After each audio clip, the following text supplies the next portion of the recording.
Hi there, Mrs. Elke here today. I wanted to talk a little bit about value today, and so we're going to do just a quick exercise on how to create a value scale. And I just want to share with you maybe a couple tips on how you can use it when you are doing your own drawings. So follow along and see if you can make a value scale similar to this one. I'm only using a pencil, a ruler, and if you want to, you can use a blending stick to create those nice, smooth, blended areas in your value scale. Thanks so much for watching and enjoy.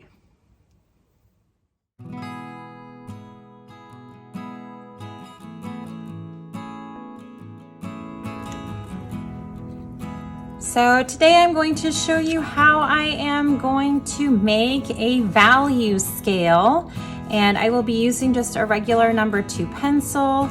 I will be using a blending stick and a ruler. The blending stick is optional, but I like to kind of have my areas very smooth and blended. A value scale is super important when working on a drawing. It helps you match and kind of realize how light or dark your sections are when you are doing a drawing. And what I'm going to do is I'm going to make a line that's about 10 inches long. It really doesn't matter how long your value scale is. They can be pretty much any size or shape. I'm going to go ahead and use the length of my paper. Then I'm going to divide this rectangle that I am creating into sections. And you can divide it into lots of sections or a few sections. That also doesn't matter. But for today's, I think I am going to do, let's see, maybe 2-inch sections. So 2, 4, 6, 8, and then 10. And I'll go ahead and mark the other side, 2, 4, 6, 8, and 10. So I'm going to go ahead and divide this rectangle up into some smaller rectangles here, like so. All right, so a value scale is going to show you how light or how dark you can create with your pencil the different values. So what I usually want to do is on one side of my value scale, I want to have it super light, like pretty much white. And then on the other side, I want to have it super dark, like pretty much as dark as I can color with my pencil. And then everything in the middle should kind of be a gradual change from that light to that dark. So if this is my lightest light, my white, I don't even have to color it. I'm just going to leave it white.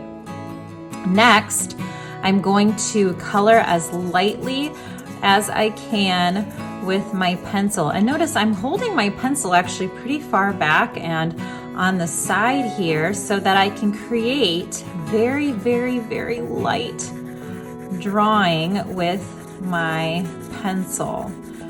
I'm just trying to get it nice and even and filled in, making sure to get all of the box with my value scale.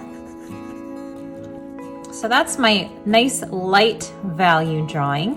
This box has to be a little bit darker than this one. So for this one, I'm going to push down a little bit harder so that there's definitely a change in value from the lightest one to the middle box. Now, once I have this value scale done, I can use it as a reference. So when I am drawing, especially if you're working from a photograph that's black and white, you can hold your value scale up to any part of your photo and you can compare the values, and that can kind of help you know how light or dark to make your drawing. So I can hold it up and say, this value matches this part of my photo, so I'm going to make my drawing that value as well. All right, you can definitely see a difference, lighter a little bit darker. So now this one needs to be darker yet. So I'm gonna push down a little bit harder because I do definitely wanna see a difference in the values. It should get a little bit darker every time.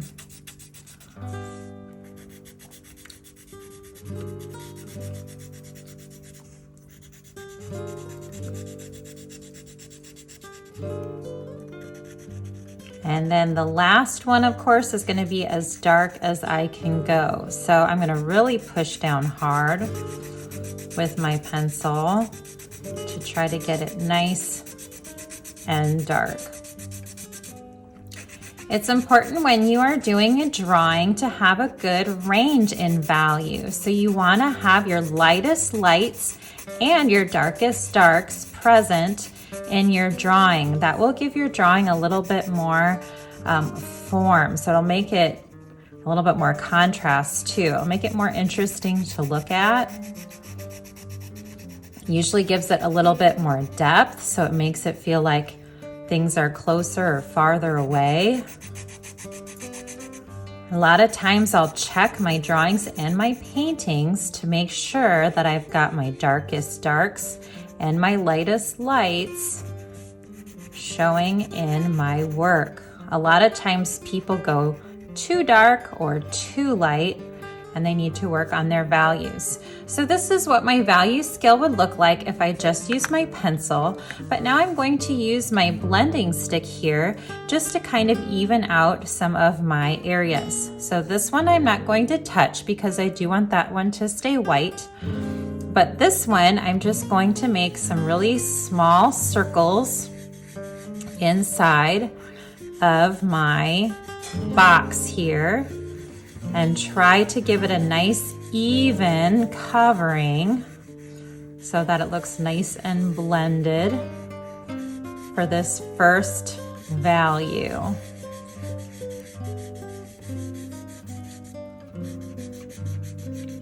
And I try to use the edge here of my blending stick as opposed to the point. That'll just keep your point better for future use, or when you do need it, you can use it like in the corners, but the rest of the time I really try to make sure to use the side of my blending stick. That way these will last a lot longer. All right, my light one looks good. Now I'm gonna do my middle one here. And I'm just trying to go over my pencil lines and just kind of blend them nice and evenly so it looks like my value scale is nice and smooth and blended. We'll do the same thing for this one. And I am really trying to focus on having a change in value for each one, so it should definitely be obvious that there are different levels of light and dark in this scale. Now, because this is only 5 sections, my values change pretty quickly from light to dark. If you decide to make more than just 5 sections, your changes will be more subtle, so it'll be a lot more similar between each value.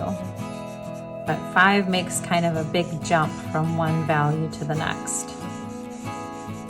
All right, so there is my basic value scale, and you could even use this in your drawing. Maybe if you want to, you could label 1, 2, 3, 4, 5, and they say, okay, which value is this? Oh, that's a number 5, so I want to make it super dark. Which value is this? Oh, maybe it's a number 3, so I'd make it kind of in the middle. So kind of experiment with this and using it to create a nice shaded picture. All right, thank you so much for watching. I will have more drawing tutorials on my channel, Elke Art, so check it out, and I hope to see you again soon.